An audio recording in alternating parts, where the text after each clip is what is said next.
आत्मीय भक्तजनों, सप्रेम जय श्री हरि। आज का प्रसंग है अमरदास महाराज सिख संप्रदाय के तृतीय गुरु थे। उन्होंने अपने अनुयायियों को सामूहिक लंगर में भोजन करने की प्रथा का सूत्रपात किया, यानी श्री गणेश किया शुरू किया इन्होंने ही। उन दिनों हिंदुओं में ऊंचे नीचे बड़े छोटे की भाव ज़्यादा विकृत रूप में धारण कर चुका था।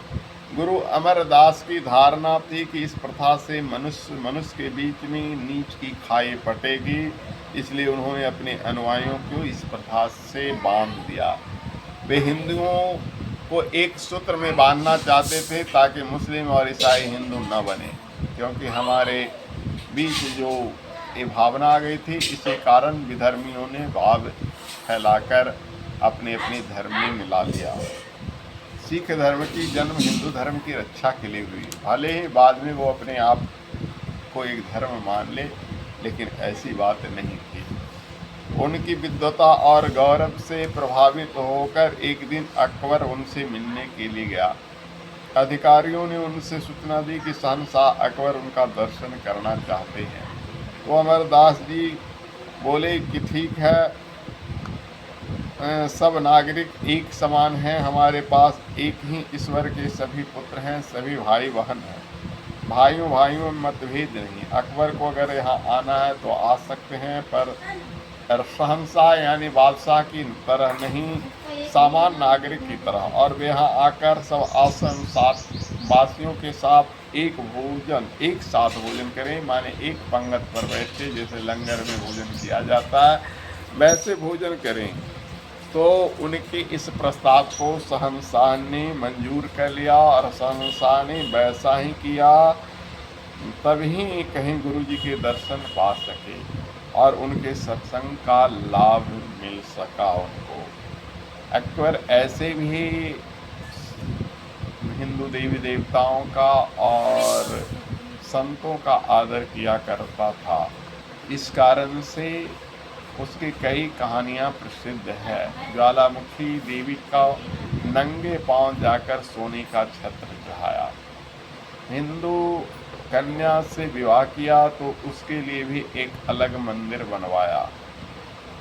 भले ही आज के कट्टरपंथियों ने ऐसी कट्टरता फैला दी है कि सबको जबरन इस्लामीकरण कर रहा है, लेकिन वो वैसा नहीं था, इसी कारण से ज़्यादा दिन राज कर पाया।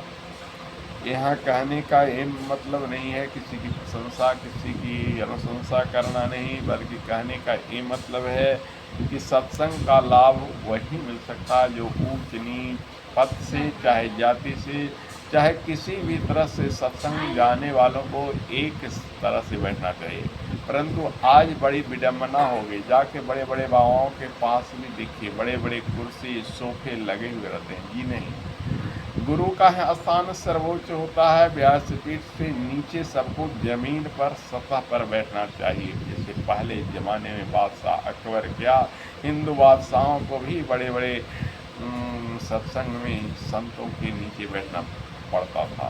परंतु आज तो पैसा कमाऊं बाबा जी होंगे, उनको अधिक पैसे बड़े बड़े लोगों से मिलता है, इस कारण से अपने आश्रम में सोफा लगा दिए हैं, कुर्सी लगा दिए हैं, नीचे ज़मीन पर बैठने की बात है। हाँ, ये बात सही है कि आज एक ऐसी रोग आर्थराइटिस का, घुटने में दर्द का है, तो वो आम प्रचलित है। वृद्ध महिला हो या वृद्ध पुरुष हो जिनको घुटने का दर्द होता है, ऐसी स्थिति में वे कुर्सी पर सत्संग में बैठ सकते हैं, उनको कोई दोष नहीं लगेगा।